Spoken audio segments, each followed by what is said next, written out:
और शुरुआत करते हैं लॉरेंस बिश्नोई से जुड़ी हुई एक बड़ी खबर के साथ। एनआईए से पूछताछ के बाद लॉरेंस बिश्नोई ने कबूला कि गोल्डी बराड़ ने 2021 में अमेरिका से गोगी गैंग के लिए जिगाना पिस्तौल भेजी थी। आशंका इस बात की भी जताई जा रही है कि इसी पिस्तौल का इस्तेमाल अतीक और अशरफ की हत्या में किया गया होगा। और ये एक बेहद अहम बड़ा पर्दाफाश, पूछताछ में जो बात सामने आ रही है उसके मुताबिक अब अतीक और अशरफ की हत्या से जुड़ता नजर आ रहा है लॉरेंस कनेक्शन। और ऐसे में किस तरह से ये पूरी घटना आगे बढ़ी है, ये एक बेहद अहम और एक्सक्लूसिव खबर। ये जानकारी मिल रही है 2021 में यूएस से गोल्डी बराड़ ये पिस्तौल आया था। न्यूज़ 18 इंडिया के आनंद तिवारी की खबर है। लॉरेंस बिश्नोई का ये बड़ा कबूलनामा, हालांकि सूत्रों के हवाले से बड़ी खबर है। ये बात हालांकि साफ नहीं है कि इसी जिगाना पिस्तौल से अतीक और अशरफ की हत्या की गई थी। अतीक अशरफ हत्या पर ये बड़ा कबूलनामा। तो इस वक्त की सबसे बड़ी खबर आपको बता रहे हैं, 2021 में यूएस से जिगाना पिस्तौल मंगाई थी, ये बात सामने आ चुकी है। न्यूज़ 18 के आनंद तिवारी की ये बड़ी खबर है। तो एनआईए सूत्रों के मुताबिक देश के नए डॉन लॉरेंस बिश्नोई ने एनआईए के सामने बड़ा पर्दाफाश किया है।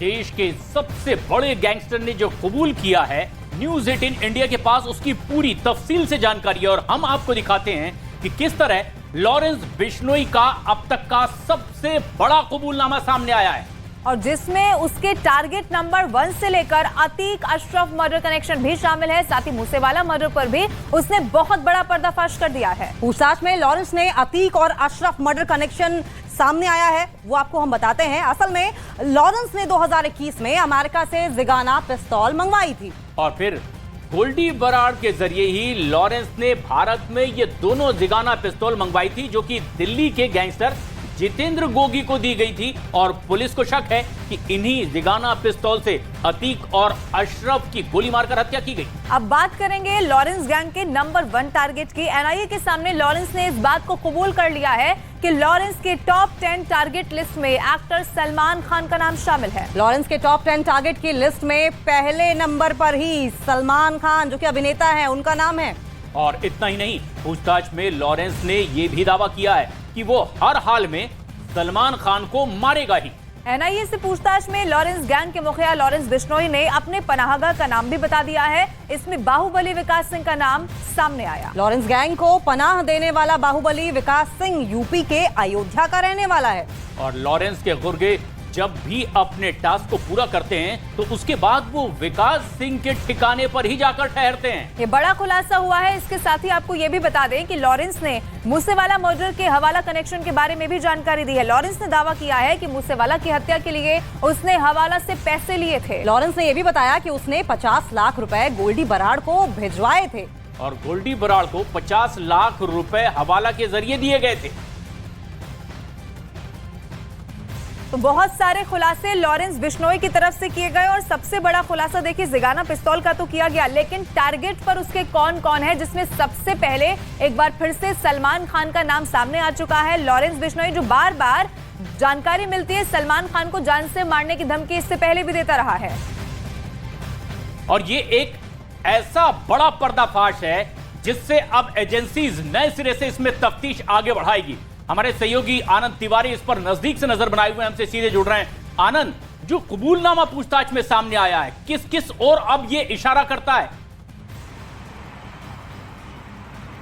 जी देखिए प्रशांत, एनआईए ने जो चार्जशीट दाखिल की है लॉरेंस बिश्नोई के खिलाफ, उसमें ये उसका कबूलनामा भी जो है वो शामिल किया गया है। इसमें प्रशांत 4 महत्वपूर्ण बातें हैं। पहला कि लॉरेंस बिश्नोई के निशाने पर target number 1 Bollywood superstar Salman Khan है। टारगेट नंबर 2 सिद्धू मूसेवाला हत्याकांड के लिए 50 लाख रुपए हवाला के जरिए गोल्डी बराड़ तक पहुंचाए गए। खुलासा नंबर 3, लॉरेंस बिश्नोई ने 2 करोड़ रुपए के हथियार जो खुर्जा से अपने एसोसिएट के जरिए मांगे और 25 अत्याधुनिक हथियार जो हैं वो लॉरेंस बिश्नोई गैंग ने गोल्डी बराड़ गैंग को दिए, जिससे कि सिद्धू मूसेवाला हत्याकांड को अंजाम दिलाया जा सके। इसके अलावा इसमें टारगेट नंबर 4 जो बताया गया है कबूलनामे में खुलासा कि जो अयोध्या के एक बाहुबली हैं, उसके यहाँ लॉरेंस बिश्नोई गैंग के जो शूटर है वो वहाँ पर पनाह लेते थे। तो एक काफ़ी महत्वपूर्ण खुलासा है लॉरेंस बिश्नोई का। उसने बताया कि उसके टारगेट पर बम्बैया गैंग के कई बड़े गैंगस्टर हैं। इसके अलावा जो सिद्धू मूसेवाला का मैनेजर था सगुन प्रीत, वो भी उसके निशाने पर है और किस तरह से अवैध वसूली से ये जो गैंग है ये लाखों करोड़ों रुपए कमा रहा है, इस बात का जिक्र भी जो है वो इस खुलासे में किया गया है। आनंद, लेकिन जिगाना पिस्तौल जो कि यूएस से इंडिया आई थी, जितेंद्र गोगी गैंग के लिए मंगाई गई थी, ऐसे में अब सवाल इस बात का भी उठ रहा है कि क्या कहीं वो वही जिगाना पिस्तौल तो नहीं थी जो कि अशरफ और अतीक के मर्डर में इस्तेमाल की गई है?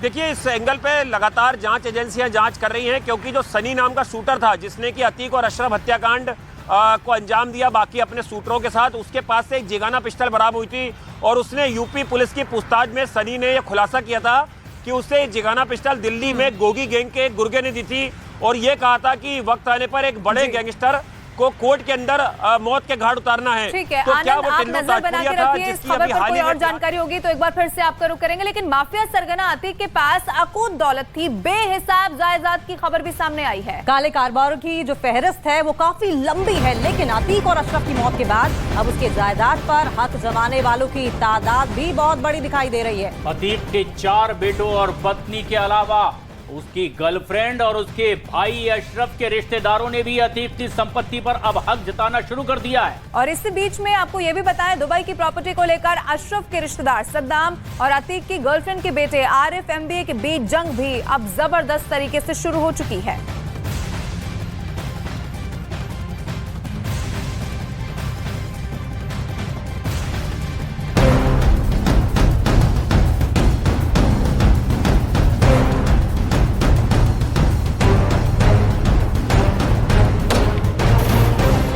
उत्तर प्रदेश के प्रयागराज में रहने वाले 2 भाई अतीक अहमद और अशरफ अहमद, जिन्होंने करीब करीब एक साथ जुर्म की दुनिया में कदम रखा, जिन्होंने एक साथ मिलकर अपना काला साम्राज्य तैयार किया, जो गुंडे से लेकर गैंगस्टर बनने तक एक साथ रहे, एक ही साथ मुकदमों में हथकड़ियां लगाए कोर्ट में पेश होते रहे, एक ही साथ पुलिस की वैन में साबरमती जेल से बरेली जेल होते हुए अलग अलग शहरों में पेशी के लिए जाते रहे और एक ही साथ एक ही दिन शूटरों की गोली का शिकार हुए और उन्हें एक ही साथ खौफनाक मौत मिली। ये 2 भाई थे जो प्रयागराज शूटआउट में मारे गए, लेकिन उनके मरने के बाद उनकी जायदाद पर उनके परिवार के लोग आपस में भिड़ गए हैं। अतीक और अशरफ को शायद ये अंदाजा था कि एक वक्त आएगा जब उनकी प्रॉपर्टी, उनकी विरासत पर हक जताने वाले खड़े हो जाएंगे और सूत्रों के मुताबिक बरेली जेल में अशरफ और साबरमती जेल में अतीक ने इसके लिए तैयारियां भी शुरू कर दी थी, लेकिन उससे पहले ही उनको मार दिया गया। और पहले तो गैंगस्टर की फैमिली पुलिस से भागती रही और अब प्रॉपर्टी की जंग होने लगी है। ये जंग क्यों और किन के बीच चल रही है, ये भी हम आपको बताएंगे, लेकिन उससे पहले गैंगस्टर ब्रदर्स की फैमिली को समझना बेहद जरूरी है। तो शुरुआत करते हैं अतीक से। अतीक की जिंदगी में 2 अहम औरतें थीं। एक शबाना, जो उनका बचपन का प्यार था और उसी गांव से ताल्लुक रखती थी जहां अतीक का बचपन बीता। दूसरी अतीक की पत्नी शाइस्ता परवीन, जिसने जुर्म में उसका साथ दिया, उसके हवाला कारोबार को संभाला और पैसों के लेन देन और हेरा फेरी का जिम्मा अपने हाथ में लिया। डॉन की गर्लफ्रेंड शबाना अभी भी एक मिस्ट्री बनी हुई है। उसकी तस्वीर अब तक सामने नहीं आई, लेकिन ना तो अतीक ने और ना ही शबाना ने कभी एक दूसरे का साथ छोड़ा। भले ही दोनों के इस रिश्ते को जमानों की रवायतों की रजामंदी ना मिली हो, फिर भी ये रिश्ता अतीक के मौत तक और उसके मौत के बाद भी बदस्तूर जारी है। इसी शबाना का एक बेटा है जिसका नाम है आरिफ एमबीए। आरिफ एमबीए की भी तस्वीर सामने नहीं आई है, लेकिन माना यह जाता है कि जिस शबाना की पढ़ी लिखी ना होने की वजह से अतीक से निकाह नहीं हो सका, उसके बेटे आरिफ को अतीक ने एमबीए कराया और सूत्रों के मुताबिक अपनी दुबई की संपत्ति उसके नाम कर दी। दूसरी तरफ अशरफ की फैमिली, अशरफ के साले हैं। अशरफ अहमद के 2 साले सद्दाम और जैद मास्टर। उमेश पाल हत्याकांड और अतीक और अशरफ की मौत के बाद ये दोनों दुबई पहुंच गए। दुबई में अतीक का अपना फ्लैट है। कई कारोबार में अतीक ने निवेश किया था और ये सब सद्दाम और जैद के जरिए किया था। लिहाजा सद्दाम और जैद अब इस प्रॉपर्टी पर अपना हक जता रहे हैं और उसे अपने नाम करने की कोशिश कर रहे हैं। अशरफ का साला सद्दाम उत्तर प्रदेश का मोस्ट वांटेड है। उस पर 1 लाख रुपए का इनाम है, लेकिन उसने दुबई की प्रॉपर्टी पर कब्जा करने के लिए रिस्क लिया और भारत से दुबई फरार होने के लिए 2 एयरपोर्ट से फ्लाइट पकड़ी, जहां सुरक्षा के कड़े इंतजाम होते हैं, सीसीटीवी कैमरे होते हैं। सूत्रों के मुताबिक सद्दाम पर 1 लाख का इनाम घोषित होने के बावजूद रिस्क लेकर वो कोलकाता से दिल्ली और फिर दुबई फरार हो गया। सद्दाम को आशंका थी कि जिस काले कारोबार में उसने अतीक का साथ दिया, अशरफ के काले साम्राज्य को संभालता रहा, वो कहीं बिखर ना जाए और उसके हाथ कुछ भी ना आए। सद्दाम ने ही अतीक को दुबई में फ्लैट दिलाने और विदेशी कारोबार में निवेश करने में मदद की थी, और ऐसे में सद्दाम नहीं चाहता था कि दुबई में बनाई गई अतीक की जायदाद पर अतीक की गर्लफ्रेंड शबाना का बेटा आरिफ MBA कब्जा कर ले। और यही वजह है कि जब वो दुबई की फ्लाइट में बैठा तो उसे यकीन हो गया कि अब वो हिंदुस्तान से निकलकर दुबई पहुंच जाएगा। तब सद्दाम ने उसी फ्लाइट से अपनी तस्वीर खींची और अपने करीबियों को व्हाट्सएप पर फोटो शेयर किया और कहा कि किसी भी कीमत पर आरिफ MBA को दुबई की प्रॉपर्टी पर काबिज नहीं होने देगा, जबकि आरिफ MBA भी अतीक की दौलत के लिए दुबई में जमा हुआ है।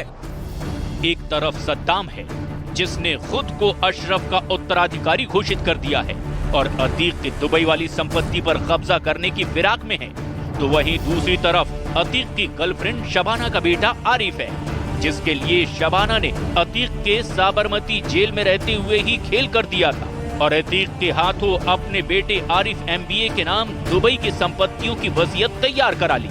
जाहिर है गैंगस्टर के घर में ही अब झगड़ा शुरू हो चुका है। वहीं अतीक की पत्नी शाइस्ता परवीन फरार चल रही है और लगातार अपनी लोकेशन बदल रही है और किसी भी तरह से हजारों करोड़ के अतीक के कारोबार को बचाने की कोशिश में जुटी है। अतीक के 5 बेटे हैं, जिसमें से एक असद की पुलिस एनकाउंटर में मौत हो चुकी है। लिहाजा अतीक की मौत के बाद उसकी जायदाद पर उसके 4 बेटों और उसकी पत्नी शाइस्ता परवीन का हक है। लेकिन इस बीच जैसे शबाना एक वसीयत लेकर सामने आई और दुबई की अतीक की प्रॉपर्टी पर उसके बेटे आरिफ MBA का हक जमाने लगी, उससे लगने लगा कि आने वाले वक्त में ऐसे और भी किरदार सामने आ सकते हैं जो अतीक की हजारों करोड़ की संपत्ति पर अपना हक जताएंगे और ये जंग भी कहीं न कहीं गोली और बारूद पर जाकर खत्म होने के आसार हैं।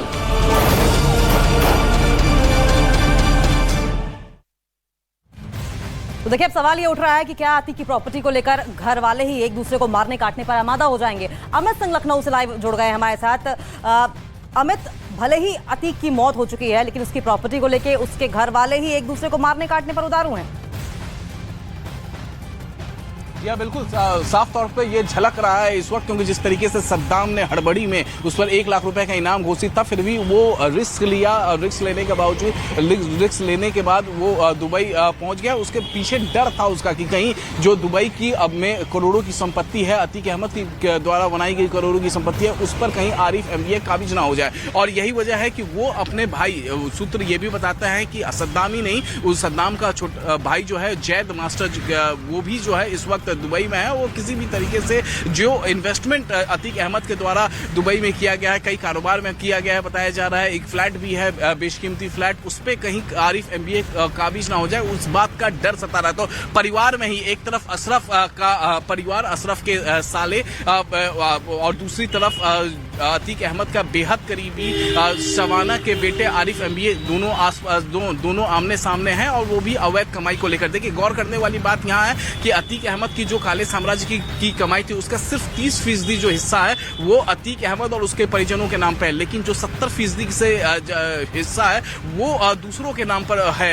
यानी उसकी काली कमाई कई प्रॉपर्टी डीलर्स, कई बिल्डर और तमाम जो दूसरे मॉल्स वगैरह होते हैं वहां लगे हुए हैं, कई लोगों के नाम पर उसकी प्रॉपर्टीज उसने श्रावस्ती जो इंडो नेपाल बॉर्डर है वहां पर खरीदी है। तो उन प्रॉपर्टीज को छोड़कर जो केवल 30% की जो प्रॉपर्टी है उस पर अब आमने सामने हम देख रहे हैं परिवार के ही कई सदस्य आमने सामने। जी, यानी अतीक के कुनबे में ही अब कलह मच चुकी है उसके काले धन पर कब्जा करने के लिए, और ऐसे में हमारे सहयोगी आनंद भी लगातार नजदीक से नजर बनाए हुए हैं। आनंद, जिस तरह का अब नया कबूलनामा सामने आया है, लॉरेंस के कबूलनामे से किस तरह का अब कनेक्शन सीधे जोड़कर एजेंसीज देख रही हैं और उस पर काम करना शुरू कर चुकी हैं? देखिए प्रशांत, दो महत्वपूर्ण चीजें हैं। एक तो लॉरेंस के कबूलनामे में यह जिक्र है कि वो कैसे यूपी से हथियार मंगाता था। उसने सिद्धू मूसेवाला हत्याकांड के लिए भी 2 करोड़ रुपए के जो 25 सोफिस्टिकेटेड वेपन्स हैं वो उसने मुहैया कराए गोल्डी बरार को। और दूसरा बड़ा एंगल इसमें यह निकल के आ रहा है कि साल 2021 में गैंगस्टर गोगी, जिसकी हत्या हो चुकी है, उसके लिए 2 जिगाना पिस्टल उसने गोल्डी बरार के जरिए दिल्ली तक पहुंचाई। और सनी नाम का जो शूटर था अतीक और अशरफ का, उसने भी 1 जिगाना पिस्टल गोगी गैंग से कैरी करी थी, जिसका इस्तेमाल अतीक और अशरफ हत्याकांड में हुआ है। तो क्या ये वही यूएस मेड जिगाना पिस्टल है? इसको लेकर एजेंसियां लगातार काम कर रही हैं और यही वजह है कि यूपी एसटीएफ और यूपी पुलिस ने जो अतीक और अशरफ के शूटर थे उनसे लॉरेंस बिश्नोई एंगल पर भी लगातार पूछताछ की थी। और आगे इसमें किस तरह के और खुलासे होंगे ये गौर करने वाली बात होगी। ठीक है आनंद, नजर बना के रखिए। बहुत शुक्रिया फिलहाल आपका हमारे साथ जुड़ने के लिए, तमाम जानकारी देने के लिए।